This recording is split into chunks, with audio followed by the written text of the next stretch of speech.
meu nome é Vanessa Arruda, mas vocês já me conhecem aí das nossas outras aulas, mas nós vamos agora trabalhar o Estatuto da Pessoa com Deficiência, tá? Lei 3.146 de 2015, né?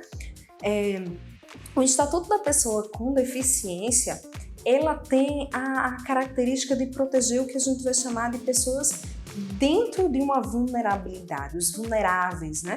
Que daqui a pouco a gente vai entender quem são os vulneráveis. Mas essa definição, a estrutura formativa, né, do Estatuto da Pessoa com Deficiência tem por base o direito constitucional, lá quando a gente verifica, né, a questão dos direitos sociais. Então, quem já teve a curiosidade, vem aí estudando direito constitucional, verificou lá em direito constitucional a predisposição do artigo 6º, que trabalha os direitos sociais. Foi uma forma que o Estado ele tem, né, de proteger as pessoas que estão ali mais consideradas como mais frágeis dentro das relações socioeconômicas. E aí essas pessoas consideradas como mais frágeis vão estar dentro de uma estrutura protetiva do Estado. O Estado passa a trazer ações afirmativas em proteção, direitos positivos em proteção desses indivíduos que vão estar geralmente à margem da sociedade, dentro de uma estrutura socioeconômica deficitária, né, que não conseguem por si só desenvolver os seus direitos, conseguir concretizar os seus direitos. O artigo 6º, que trabalha os direitos sociais, ele já traz para a gente essa proteção em relação aos idosos, à infância, à maternidade, à juventude, aos deficientes, né, e aos desamparados na sua totalidade. Então foi daí que surgiu, por exemplo, né, o Estatuto do Idoso e que surgiu o Estatuto da Criança e do Adolescente e, consequentemente, que surgiu o Estatuto da Pessoa com Deficiência. Então, a base legislativa, né, da Lei 13.146 de 2015 é o texto constitucional dentro dessa previsão do artigo 6º, que traduz aí essa configuração dos direitos sociais, tá? Então, se você observar o texto de lei do artigo 6º, você vai verificar essa condição trazida pela Constituição que insere a proteção, né? Então, o Estado ele tem que deferir saúde, educação, lazer, trabalho, alimentação, moradia, proteção. Aí ele traz a proteção à infância, à maternidade, à juventude, ao idoso, a proteção aos deficientes e aos desamparados. E dentro dessa concepção surge essa proteção legislativa a quem a gente considera de vulneráveis, tá? Então, quando você verifica logo a imposição da lei 13.146 de 2015, do Estatuto da Pessoa com Deficiência, a primeira noção que você traz: quem são os legitimados, né? Quem são aí as pessoas que vão estar protegidas por esse estatuto?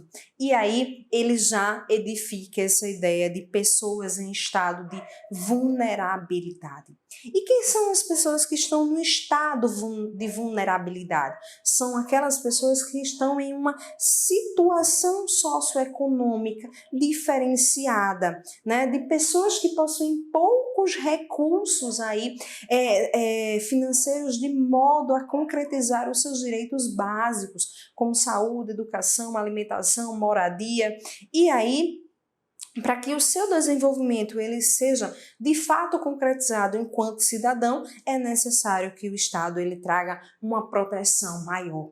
Então, quem são as pessoas que estão protegidas pela legislação de forma específica? Aqueles indivíduos que vão estar num estado de vulnerabilidade, e aí a figura do deficiente. Nós vamos ver que essa deficiência ela é uma deficiência voltada tanto para característica física, mental, psicológica. Então, vários tipos de deficiência vão estar abarcadas dentro dessa concepção de vulnerabilidade, que traz essa disposição relativa a quem são as pessoas que vão estar protegidas pelo Estatuto da Pessoa com Deficiência.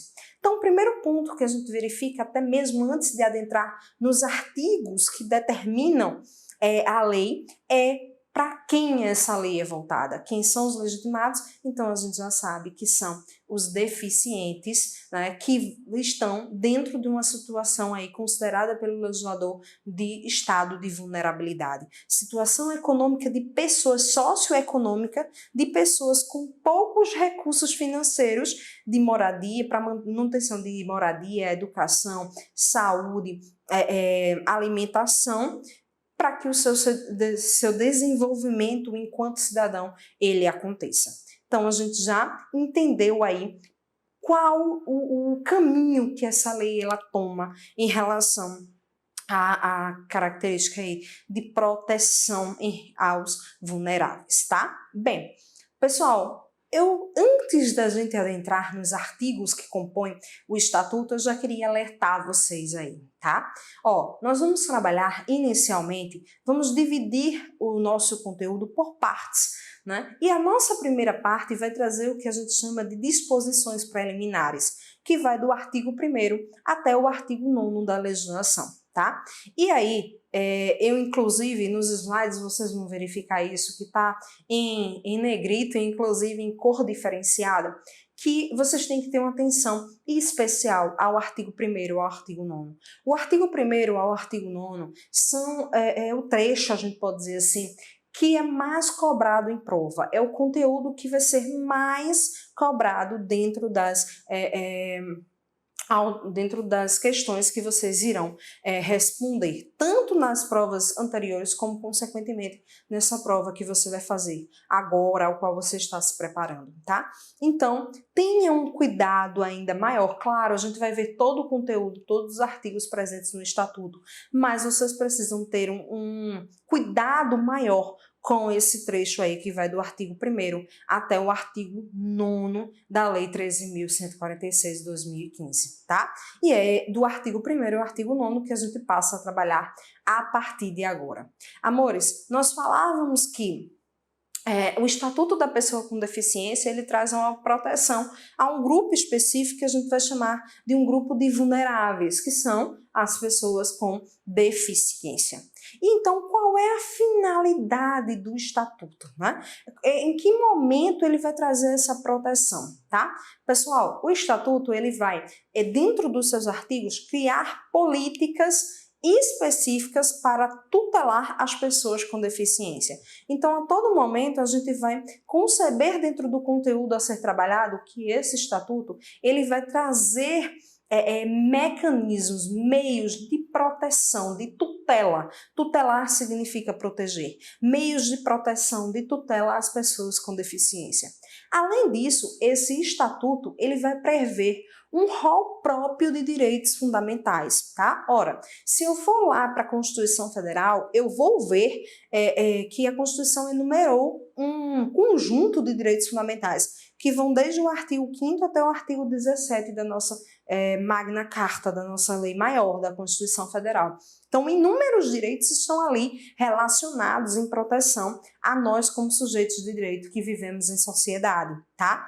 Mas o Estatuto, ele prevê um rol próprio, uma enumeração de direitos próprios, direitos esses que são considerados fundamentais. Não obstante, não fugindo do que já está na Constituição Federal. Eu vou respeitar o que está lá como direito fundamental no texto constitucional em favor dos deficientes, mas também vou trazer um rol ainda mais recheado de direitos fundamentais em detrimento do favorecimento da vida dos deficientes em estágio de vulnerabilidade, tá?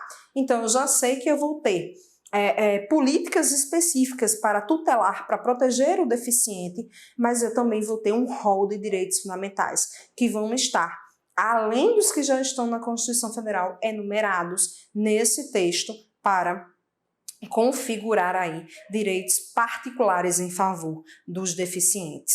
Ele vai impor obrigações a serem observadas pelos poderes, né?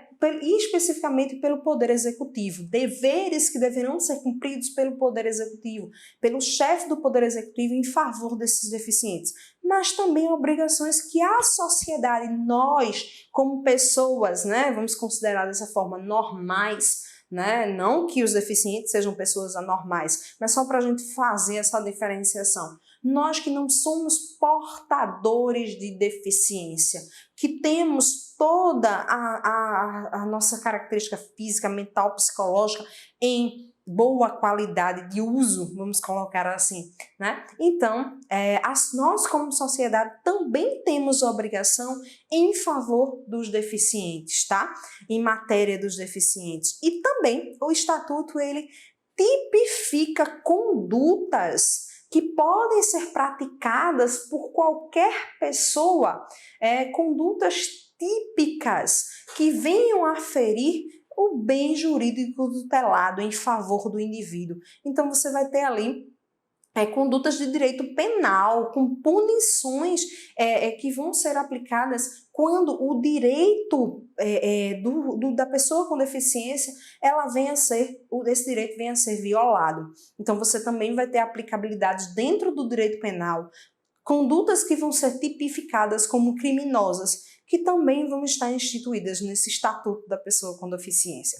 Então, são 4 os pilares aí que vão nortear todos os artigos que a gente vai verificar a partir de agora.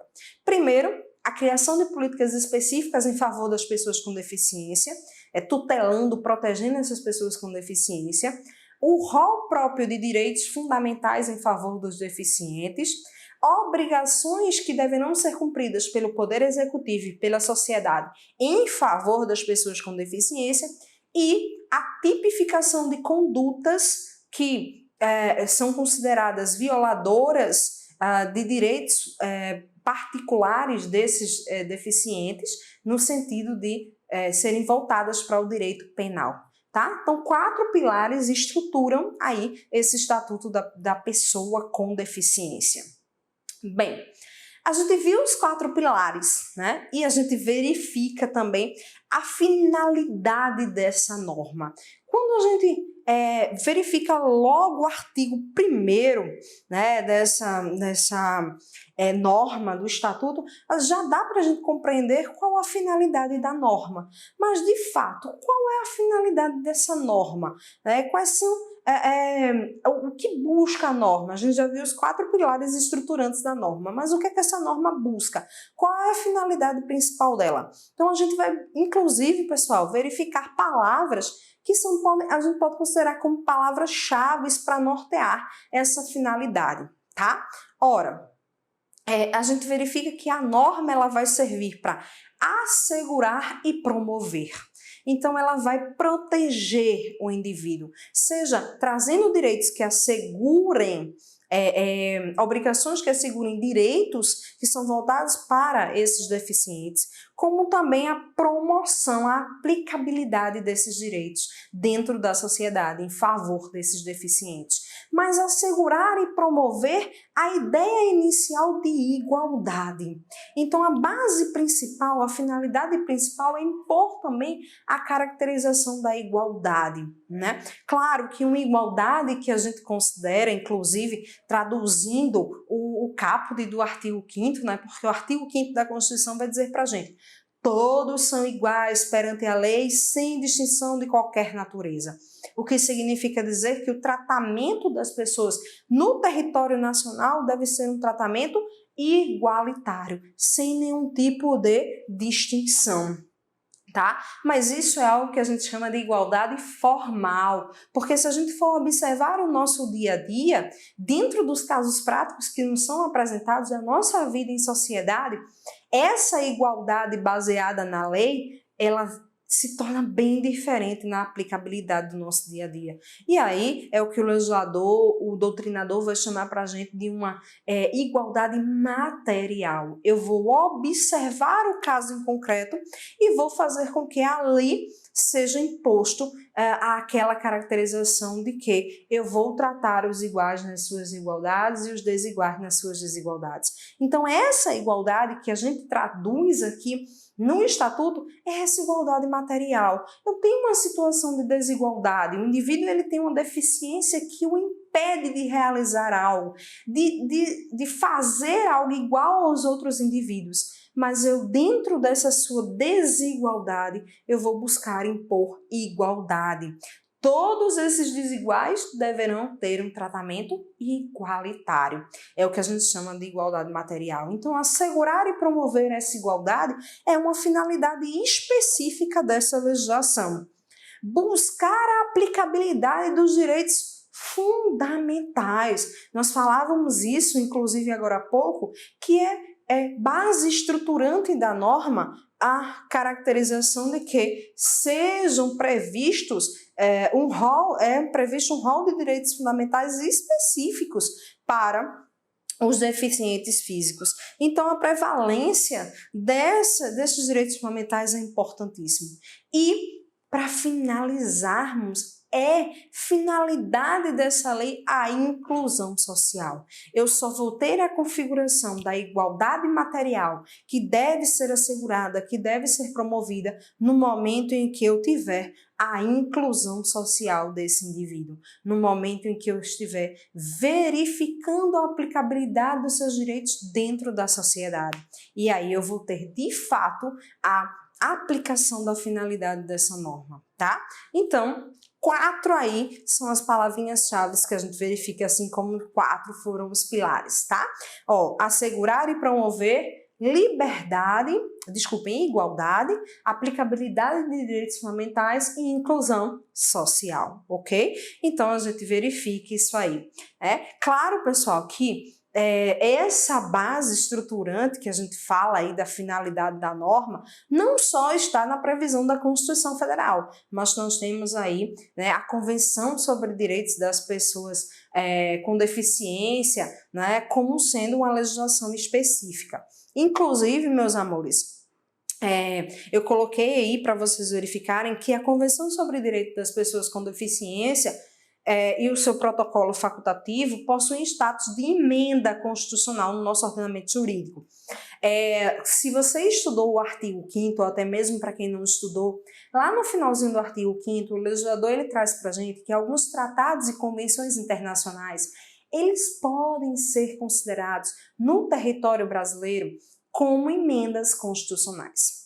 Vocês sabem que o meio que eu tenho de alterar a Constituição Federal hoje, de modificar o sentido da nossa Constituição, algum regramento que está ali previsto, é por meio de emenda, né? Ultimamente a gente tem visto aí no nosso dia a dia, por exemplo, a última emenda aí à nossa Constituição foi sobre a questão aí do direito previdenciário, da Previdência, né, com a reforma da Previdência. Então, o mecanismo que a gente tem de alterar o conteúdo da nossa Constituição é através de emenda.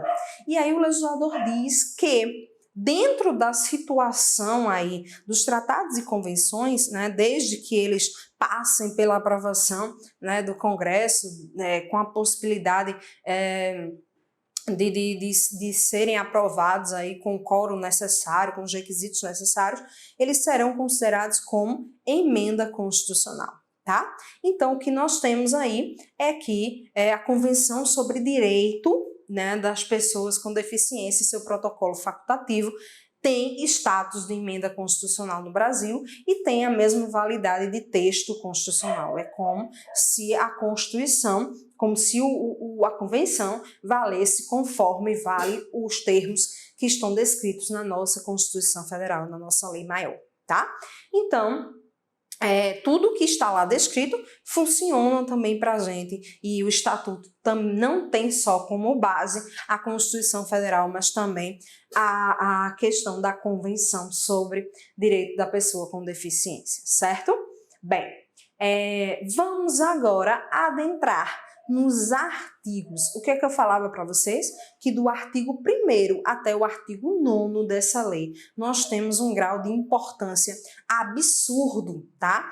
E aí, você marcasse aí como sendo importantíssimo, tá? Para vocês, dentro do conteúdo que a gente passa a estudar agora, o artigo 1º até o artigo 9º, porque são os artigos mais cobrados na sua prova, tá? Bem, vamos lá. O artigo 1º aí, ele vai trazer para a gente como é que eu vou conceituar, como é que eu vou caracterizar que a pessoa ela é considerada que ela é portadora de deficiência, tá? Amores, a pessoa com deficiência, ela, para caracterizar, né, a existência dessa deficiência dela, ela precisa passar por uma avaliação psicossocial, tá? Então, ela vai passar por uma avaliação biopsicossocial.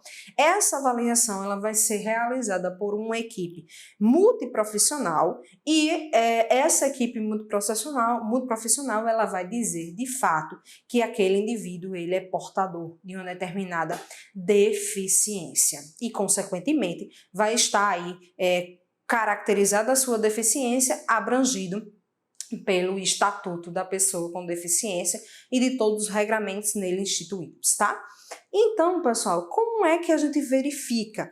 Como é que essa avaliação dessa equipe ela vai nos informar a existência de que essa pessoa ela tenha a deficiência, tá? Vejam só, eu esquematizei para vocês para que a gente verifique melhor como isso funciona. A pessoa com deficiência é aquela pessoa que ela tem um impedimento de longo prazo. Ora, esse impedimento de longo prazo é aquela incapacidade. Aquele indivíduo ele fica incapacitado, seja uma incapacidade que a gente chama para os atos da vida civil, atos comuns do dia a dia, né? Eu não consigo mais me deslocar dentro da minha residência, né, para sair do meu quarto para o banheiro, para a sala, eu não consigo mais segurar uma colher, eu não consigo mais me alimentar sozinho, então eu tenho ali uma incapacidade cível, né, para os atos da minha vida comum, mas também uma incapacidade, inclusive, laborativa, então eu não consigo trabalhar, né, eu não consigo exercer nenhuma atividade laborativa, nenhuma atividade de labor, porque eu estou com essa incapacidade, esse impedimento a longo prazo, tá? Inclusive, a gente costuma, dentro do direito, trabalhar a ideia da incapacidade relativa, aquela incapacidade que vai durar um lapso de tempo, mas depois você vai voltar ao exercício das suas atividades, e aquela incapacidade que é uma incapacidade definitiva. Então, aquela incapacidade que é irreversível, tá? Aquela incapacidade, um impedimento a longo prazo. E aí a gente vai considerar esse indivíduo como deficiente de fato, tá? Então, ó, impedimento a longo prazo, né? E aí você tem assim que, além desse impedimento, esse indivíduo, para ser considerado deficiente, ele tem um contato com uma ou mais barreiras. A gente vai entender o que são essas barreiras, né? O que são esses mecanismos ao qual o indivíduo tem que ter contato, além do impedimento, para que ele seja considerado deficiente, tá?